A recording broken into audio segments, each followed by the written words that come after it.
कोई क्यों कहेगा कि आपकी जर्मन अच्छी है अगर वी गेट्स का आप रिप्लाई करोगे इच बिन गुड, या फिर आप बोलते वक्त ब्लैंक हो जाओ, या फिर आपके दिमाग में आप बहुत अच्छे सेंटेंसेस बना पा रहे हो लेकिन बोलते वक्त आप एक्सप्रेस नहीं कर पा रहे और आप ब्लैंक हो जाते हो। वीडियो के एंड तक आपको एक पावरफुल तरीके के बारे में पता चलने वाला है जिसकी मदद से इनमें से अगर कोई भी प्रॉब्लम है आपकी जर्मन स्पीकिंग से रिलेटेड तो आप उसको यूँ सॉल्व कर लोगे।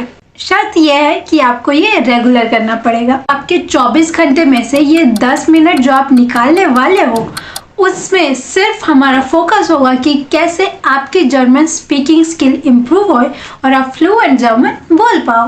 तो इस 10 मिनट को हम 2 हिस्सों के अंदर डिवाइड करेंगे।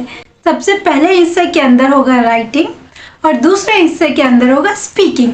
अब आप सोच रहे हो कि यार अगर स्पीकिंग इम्प्रूव करनी है तो राइटिंग का इसमें क्या काम, राइटिंग क्यों करें, डायरेक्ट बोलते हैं। जब आप लिखते हो तो अपने विचारों को सुलझाते हो और जब आपके विचार सुलझे हुए होते हैं तो आप अच्छे से व्यक्त कर पाते हो। Writing reflects in your speaking, इसलिए राइटिंग भी इम्पोर्टेंट है। तो 5 मिनट हम राइटिंग को देंगे और 5 मिनट हम स्पीकिंग को देंगे। अगर इस एक्सरसाइज से आप रिजल्ट्स देखना चाहते हो खुद की स्पीकिंग स्किल्स के अंदर तो मिनिमम आपको 2 हफ्ते इसको ट्राई करना पड़ेगा। 2 हफ्ते के बाद आप जितने मर्जी उतने टाइम तक इसको एक्सटेंड कर सकते हो और आप जितना ज़्यादा टाइम के लिए करोगे आपकी जर्मन स्पीकिंग स्किल्स उतनी ज़्यादा इम्प्रूव होगी और आप फ्लुएंट तरीके से जर्मन बोल के खुद को एक्सप्रेस कर पाओगे। तो पहले 5 मिनट के अंदर आपको कोई ऐसी नोटबुक लेनी है, आप कोई भी नोटबुक, रजिस्टर, नोटपैड कुछ भी ले सकते हो। मैंने स्पेशली यही ट्रिक इस्तेमाल करनी थी इसलिए ये नोटबुक खरीद ली 10-20 रुपए की। इसके अंदर पहला स्टेप आपको करना है, नोटबुक के अंदर आपको अपने डे के बारे में 1 पेज के अंदर लिखना है। कोशिश करना है 1 पेज से ज़्यादा एक्सटेंड ना करो। तो जैसे आप यहाँ पे देख सकते हो कि सबसे पहले दिन जब मैंने लिखा तो ये 1.5 पेज तक एक्चुअली मेरा एक्सटेंड हो गया था। उसके सेकेंड डे मेरे को अपनी लाइफ में कुछ इंटरेस्टिंग इतना दिखा नहीं तो फिर मैंने सोचा है आज एक टॉपिक ले लेते हैं, तो मैंने उस पर लिख लिया। उसके बाद फिर मैंने अपने डे का लिखा 1.5 पेज। उसके बाद मेरे को इतने फ्रीक्वेंट टॉपिक नहीं आ रहे थे, मतलब दिन में मैं क्या ही लिखूँ, रोज खा रही हूँ एक ही चीज़ें रिपीट। तो फिर जब मैं जर्मन पढ़ाई करती थी तो एक टॉपिक जो भी चैप्टर मैंने पढ़ाई किया उस चैप्टर को लेके अपने मैं थॉट्स लिखने लगती थी। जैसे यहाँ पे एक टॉपिक है स्ट्रेस फ्रूअर und स्ट्रेस heute। तो सबसे आसान तरीका है कि अपने डे के बारे में लिखो।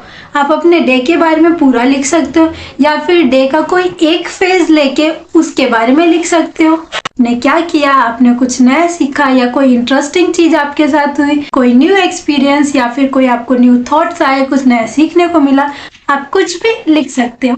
स्टेप में आप अपने थॉट प्रोसेस को स्टार्ट कर रहे हो जिसकी मदद से आप एक ऑर्गेनाइज तरीके से अपने थॉट्स को स्ट्रक्चर कर पा रहे हो। अब यहाँ पे आप जिस लेवल पे भी हो उस लेवल के हिसाब से आपको German grammar structure and vocabs इस्तेमाल करने हैं। अब यहाँ पे आपको कोई वर्ड याद नहीं आ रहा या बहुत ज़्यादा खुद के ऊपर प्रेशर मत डालो कि ये चीज़ एग्जैक्ट सही होनी चाहिए। अगर कोई कॉम्प्लेक्स सेंटेंस बना लिया है तो उसको सिंप्लीफाई कर दो और अगर सिंप्लीफाइड सेंटेंस में कुछ वोकैब नहीं याद आ पा रही तो जो वर्ड आपको पता है फिलहाल वही लिख दो। वो बाद में जब हम रिवाइज करेंगे या नेक्स्ट टाइम उसको ध्यान देंगे कि क्या हमारी मिस्टेक हो रही है उसमें वो नई वोकैब या मिस्टेक्स ठीक किया जा सकता है। अभी हमारा फोकस है प्रिपरेशन ताकि हम बोल सके। तो आपको ये 3 स्टेप्स करने हैं। अब यहाँ पे हमारा आता है सेकेंड स्टेप जो कि इस स्टेप का मोस्ट इम्पॉर्टेंट पार्ट है। यहाँ पे अभी तक जो भी आपने नोटबुक में लिखा है उसको बंद करके नोटबुक साइड रख दो। आप देख के रीड नहीं करोगे, यहाँ पे हमें स्पीकिंग की प्रैक्टिस करनी है ना कि रीडिंग की। तो पार्ट 1 में जो भी हमने राइटिंग किया इसकी वजह से हमारे पास आइडियाज आ पाए और हमारे पास एक्चुअली कुछ सेंटेंस स्ट्रक्चर आया, कुछ बोलने के लिए मटेरियल आया कि हम क्या क्या चीजें बोल सकते हैं। तो स्पीकिंग प्रोसेस के अंदर हमें ऑन द स्पॉट बोलना होता है। अब ऑन द स्पॉट बोलने के लिए हमारे पास कंटेंट की कमी ना हो जाए या फिर क्लैरिटी की कमी ना हो, इसलिए हम ऑलरेडी लिख चुके हैं। अब आपको अपने फोन का ऐसे फ्रंट कैमरा ऑन करना है और बोलना स्टार्ट करना है। अगर आपको शाइनेस फील हो रही है या फिर आप नहीं कैमरा के आगे करना चाहते तो आप अपने फ़ोन का वॉइस रिकॉर्डर ऑन कर सकते हो और उस पर बोलना शुरू कर सकते हो। शुरुआत के 1-2 मिनट आपको हो सकता है ना समझ आए, बट यहाँ पे आपका फोकस है कि 5 मिनट का टाइमर आप लगाओ जब तक कम से कम 5 मिनट नहीं हो जाते आपको चुप नहीं होना, जो आता है वही बोलते जाना है। और जो भी आपने नोटबुक में लिखा आपको उसको लाइन बाय लाइन लर्न करने की जरूरत नहीं है।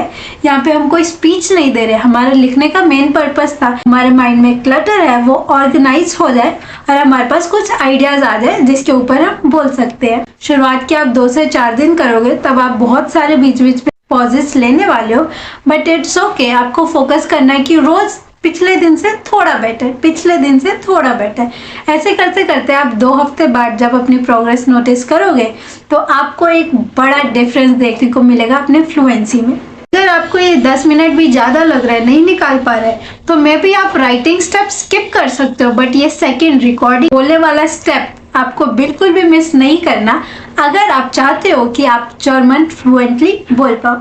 अगर आप सीरियसली अपनी जर्मन स्पीकिंग स्किल इंप्रूव करना चाहते हो तो नीचे कमेंट्स में जिस दिन आप ये वीडियो देख रहे हो उसकी डेट लिखो और 2 हफ्ते बाद आके आपको अपडेट करना है कि आपकी प्रोग्रेस कैसी रही। आपके साथ मैं भी ये चैलेंज लेती हूँ।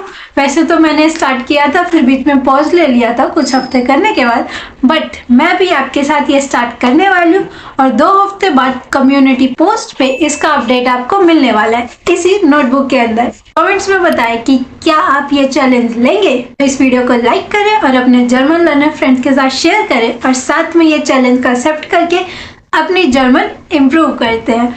तो मिलते हैं अगले वीडियो में किसी नए टॉपिक के साथ। तब तक के लिए danke schön, cheers, bye bye, signing off here, सुरुचिरा।